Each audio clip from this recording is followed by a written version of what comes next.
Comment choisir ses hashtags sur Instagram en 2021? Aujourd'hui, les hashtags, on est un petit peu perdu. Quand on parle de hashtags, on ne sait plus lesquels choisir. L'algorithme change à chaque fois. C'est pourquoi je te fais cette vidéo aujourd'hui pour que tu n'aies plus aucun doute. Donc à la fin de cette vidéo, ce sera beaucoup plus clair pour toi et tu sauras quel hashtag utiliser pour tes publications pour avoir un maximum de résultats. On va voir comment utiliser les bons hashtags, comment les trouver.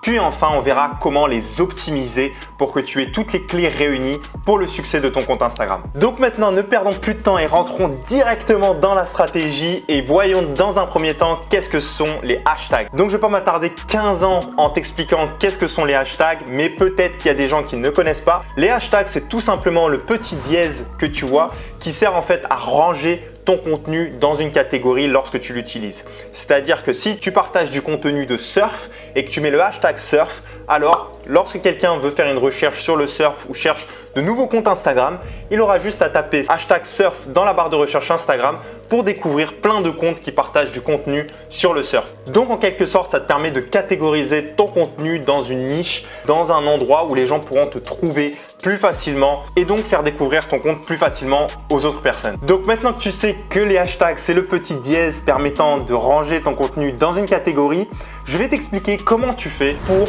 utiliser les bons hashtags. Tout simplement pour pouvoir finir dans le top de la catégorie de ce hashtag là, donc pour que les gens puissent te découvrir tout simplement dès qu'ils seront sur ce hashtag. Pour te montrer, on va aller sur mon téléphone directement et te montrer un hashtag qui est plutôt compétitif. Donc mon téléphone n'a plus de batterie, mais c'est pas grave. On va prendre le hashtag entrepreneur. Donc on va aller sur ce hashtag et comme on peut le voir, donc c'est un très gros hashtag. C'est un hashtag très compétitif puisqu'il y a 84,4 millions de publications. Et ce qu'on va faire sur ce hashtag, c'est qu'on va identifier tous les posts qui se retrouvent en fait à première vue, directement quand tu rentres sur ce hashtag. Et en fait, on voit directement qu'il y a 11 contenus qui sortent dans la première page. Donc si on ne descend pas, puisque la plupart des gens ne vont finalement pas descendre, ils vont voir directement les premiers contenus qui se trouvent sur la page directement. Donc pour que ton contenu soit vu dans ce hashtag, il faut qu'il se trouve dans cette première tranche de 11 photos. Et pour qu'il se trouve dans cette première tranche de 11 photos, il faut qu'il se trouve dans la moyenne d'engagement de ces 11 photos.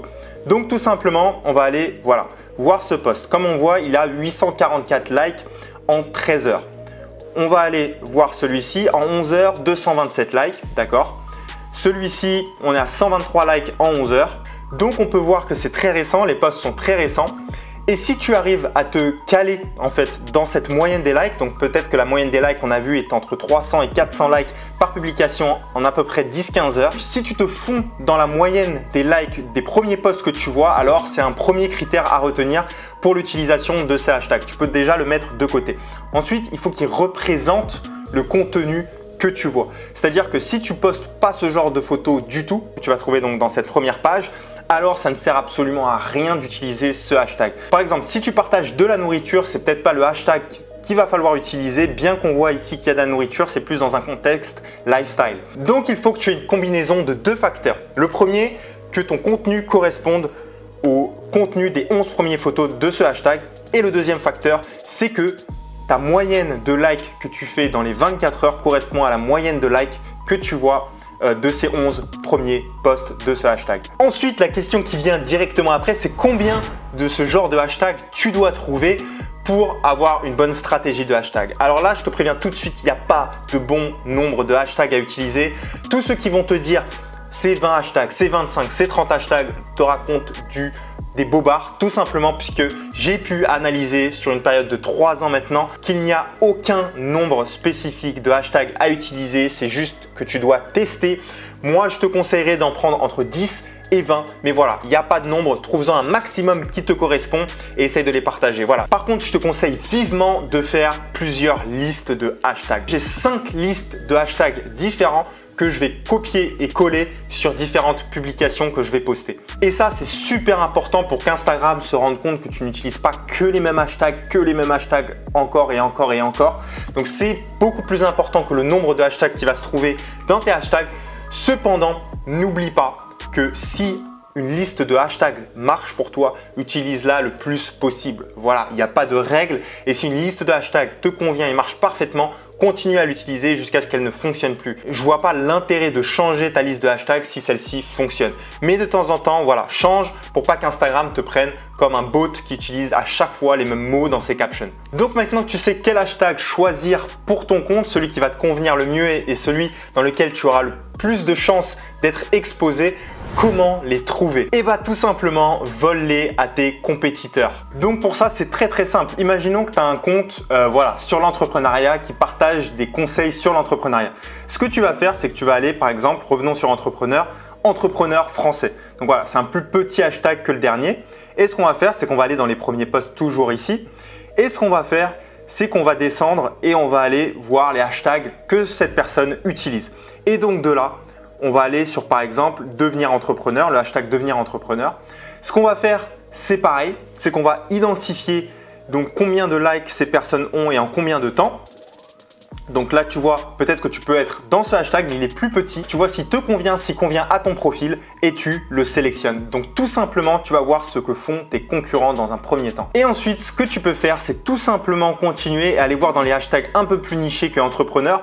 Donc entrepreneur life, entrepreneur coach. Donc tu regardes et tu regardes si ton contenu peut être parmi ces hashtags également en regardant le contenu qui apparaît, en regardant le contenu aussi que tu partages, si tu peux te trouver dedans et tu continues comme ça et à chaque fois tu notes les hashtags que tu peux utiliser pour pouvoir les utiliser sous tes posts Instagram. Maintenant que tu sais comment choisir tes hashtags et comment les trouver, je vais t'expliquer comment tu peux les optimiser pour au final réussir à faire décoller ton compte et apparaître dans presque tous les hashtags que tu utilises. Il faut que tu comprennes une chose, c'est que les hashtags, c'est un jeu d'étapes. Il faut qu'à chaque fois, tu puisses décoller dans une petite section de hashtags avant de te retrouver dans une plus grande. Par exemple, imaginons que tu choisisses 20 hashtags. Tu choisis d'avoir 20 hashtags. Ce qu'il va falloir faire, c'est utiliser et choisir 5 petits hashtags dans lesquels tu vas pouvoir te retrouver facilement avant de pouvoir en mettre 5 plus grands, puis 5 plus grands et encore 5 plus grands.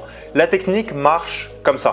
Tu te retrouves d'abord dans les 5 premiers hashtags, tu performes bien dessus, ce qui va t'aider à te retrouver dans de plus grands hashtags. Donc quand on dit plus grand hashtag, c'est-à-dire plus compétitif avec plus de gens qui postent dessus. Donc de là, tu le vois au niveau des posts qu'il y a dessus. Ça peut aller de 10 000, 50 000, 100 000, 500 000, 1 million. Et le but, c'est que tu te retrouves d'abord dans les petits pour qu'ensuite tu te retrouves dans les plus grands, dans les encore plus grands et dans les encore plus grands. Et cette stratégie, elle est très simple. Tu maximises d'abord là où tu es le meilleur, là où tu peux vraiment te retrouver, pour ensuite trouver des hashtags un peu plus grands dans lesquels tu pourras te retrouver ensuite, etc., etc., etc. Et tu auras une bonne stratégie de hashtag mise en place. Je t'explique cette stratégie en détail dans le guide que je t'ai mis en description, que tu peux télécharger 100% gratuitement, qui t'expliquera les stratégies pour construire une bonne liste de hashtags et encore plus pour développer ton Instagram et le faire décoller. Enfin, c'est le test and learn. Il n'y a pas de secret. Il faut analyser, voir ce qui marche le mieux pour toi et pouvoir